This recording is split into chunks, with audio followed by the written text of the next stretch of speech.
আসসালামু আলাইকুম। আজকে আপনাদের সাথে একটা সুন্দর একটা ঘটনা শেয়ার করব।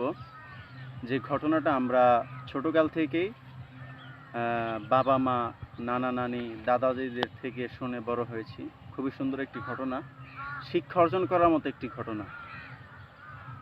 ঘটনাটা আপনার রাসূলুল্লাহ সাল্লাল্লাহু আলাইহি ওয়াসাল্লামের যুগে ওয়াইস করনী রহমতুল্লাহি আলাইহি নামক এক ব্যক্তি ছিলেন। প্রথমে একটা ভুল ভেঙে দেই, আমরা অনেকেই ওনার নামের শেষে রাদিয়াল্লাহু আনহু বলি। তো আমাদেরকে জেনে রাখতে হবে যে উনি সাহাবী হওয়ার গৌরবটা অর্জন করতে পারেননি।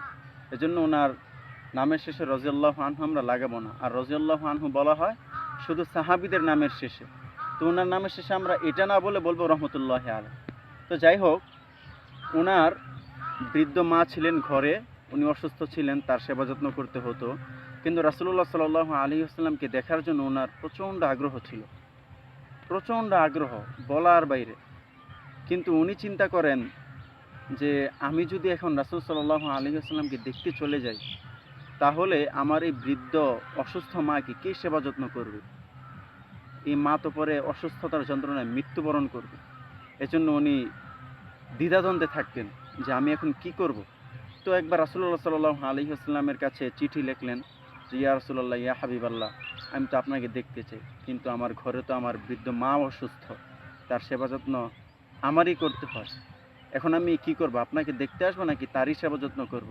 তো রাসূল সাল্লাল্লাহু আলাইহি ওয়াসাল্লাম তার চিঠির উত্তরে বললেন যে দেখো, আমাকে দেখার চাইতে তোমার মায়ের সেবা যত্ন করাটাই এখন উত্তম। তো উনি তার মায়ের সেবা যত্ন করতে থাকেন। তো একবার ওনার গোত্রের লোকেদের সাথে উনি মদিনায় আসেন রাসূল সাল্লাল্লাহু আলাইহি ওয়াসাল্লামকে দেখার জন্য।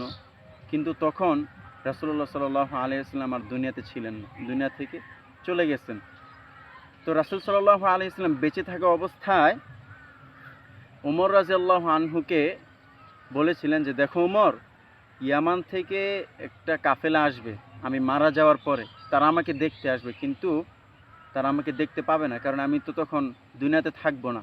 তো তাদের মধ্যে ওয়াইস করনী নামে একজন লোক থাকবে, তাকে যদি তুমি পাও তাহলে তার কাছে তোমার মাগফিরাতের দোয়া চাইও।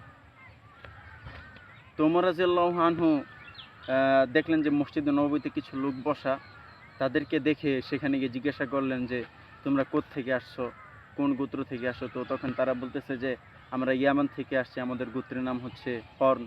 আরেকটা কথা বলে রাখি, তার নাম শেষে যে কর্নি শব্দটা, এটা তার গোত্রের নাম। আরবের লোকেরা এভাবেই তাদের নামের শেষে গোত্রের নামটা ব্যবহার করে। তো যাই হোক, তারা বলল যে তারা তাদের সম্পূর্ণ পরিচয়টা দেওয়ার পর তিনি জিজ্ঞাসা করলেন যে তোমাদের মধ্যে ওয়াইস করনী নামে কেউ আছে কি না? তো বললো হ্যাঁ, আমাদের মাঝে ওয়াইস করনী নামে একজন লোক আছে, তার সাথে আপনি সাক্ষাৎ করতে পারেন। তো ওনাকে ডেকে নিয়ে বললো যে তুমি কি ওয়াইস করনী? তখন তিনি বললেন হ্যাঁ, আমি ওয়াইস করনী। তো তার কাছে উনি দোয়া চাইলেন।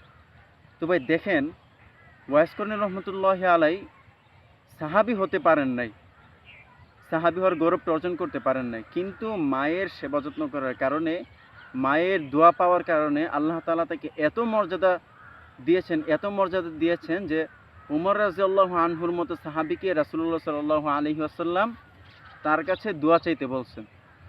কত বড় মর্যাদাবান একজন ব্যক্তি হলে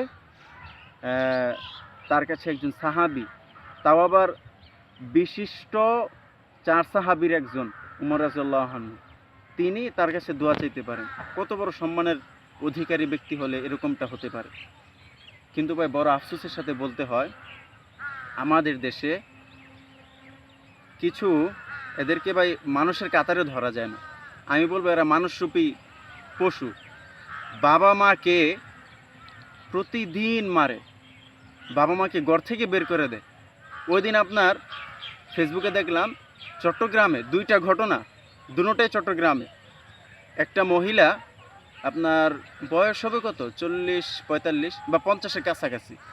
ওই মহিলাটা একটা বট গাছের নিচে শুয়ে আছে রাস্তার পাশে।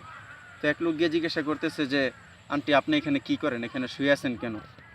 তো উনি বলতেছে যে বাবা, আমার বাসায় আমার ছেলে আমাকে জায়গা দেন। বললো কেন? বলছে ছেলেকে বিভিন্নভাবে বোঝায়। তো এটা শুনে ছেলে আমাকে ঘর থেকে বের করে দিছে, আমাকে খাওয়ানো দেয় না, কিচ্ছু দেয় না। এখন আমি রাস্তায় রাস্তায় ঘুরি, কারো কাছে চাইতেও পারি না, কারণ শরম করে, জীবনে কারো কাছ থেকে চাইতে পারি নাই। তো যখন বেশি খিদা লাগে কারো কাছে একটু যা চাই, উনি কিছু দিলে খায়, আর না হয় এমনি শুয়ে থাকি। আবার আরেকটা দেখলাম, আপনার রেস্টুরেন্টে একটা মহিলা খাচ্ছে, ওনার একটা হাত নাই, আরেকটা হাত আছে, উনি ওই হাতে ভর করে হাঁটে, মানে বুড়া মানুষ তো লাঠি দিয়ে ভর করে হাঁটে। তো এখন আবার কেমন যেন বের হয়েছে এখান থেকে, মানে পুরোটাই আপনার, আমি সঠিক জানি এটাকে কী বলে, স্টিলের। তো ওটা দিয়ে উনি হাঁটে। তো উনি রাস্তায় রাস্তায় ভিক্ষা করে। তো হোটেলে খাচ্ছে, ওনাকে জিজ্ঞাসা করছে, করার পর বলতেছে যে বাবা, আমাকে আমার ছেলে খাওয়ায় না, এই জন্য আমি বাহিরে বাহিরে ভিক্ষা করি, ভিক্ষা করার পর যা কিছু টাকা পাই এটা দিয়ে আমি খাওয়া দাওয়া করি। তো বললো যে তাহলে আপনি থাকেন কোথায়? বললো যে আমি বাসাতেই থাকি, কিন্তু বাবা ছেলের কারণে তো বাসায় থাকতে মনে চায় না। বললো যে কী করে ছেলে? বললো সে তো খাবার দেয় না, বরং আমাকে প্রতিদিন মারে, প্রতিদিন, একদিনও বাদ নাই, প্রতিদিন আমার গায়ে হাত তোলে। কি বলবো ভাই, এটা কোনো ছেলে হতে পারে? এটা কোনো সন্তান হতে পারে? মায়ের গায়ে হাত তোলে, কত বড় মানে নির্লজ্জের কাজ, কত বড় হতভাগা হতে পারলে সে এটা করতে পারে। আফসোস ভাই, আফসোস। এরা তো মানুষের কাতারেই পড়ে না। একটা পশুও তো ভাই, আরে ভাই একটা পশুও তো তার মায়ের প্রতি তার চাইতে বেশি মায়াবী হয়। তো তুমি তো ভাই মানুষ ভাই। চেষ্টা করবো আমরা যেন বাবা মার সাথে কখনো আমাদের খারাপ ব্যবহার করতে না হয়। আর ভাই খারাপ ব্যবহার করবো কেন বাবা মায়ের সাথে? আমাদের জন্মদাতা, এদের সাথে আমরা কখনো বেয়াদবি করবো না। চেষ্টা করব তাদের মন সবসময় সন্তুষ্ট রাখা। আল্লাহ রাব্বুল আলামিন আমাদের সবাইকে বাবা মায়ের মন সন্তুষ্ট করে দুনিয়া থেকে বিদায় নেওয়ার তৌফিক দান করুক। আমিন। আসসালামু আলাইকুম ওয়া রাহমাতুল্লাহি ওয়া বারাকাতুহু।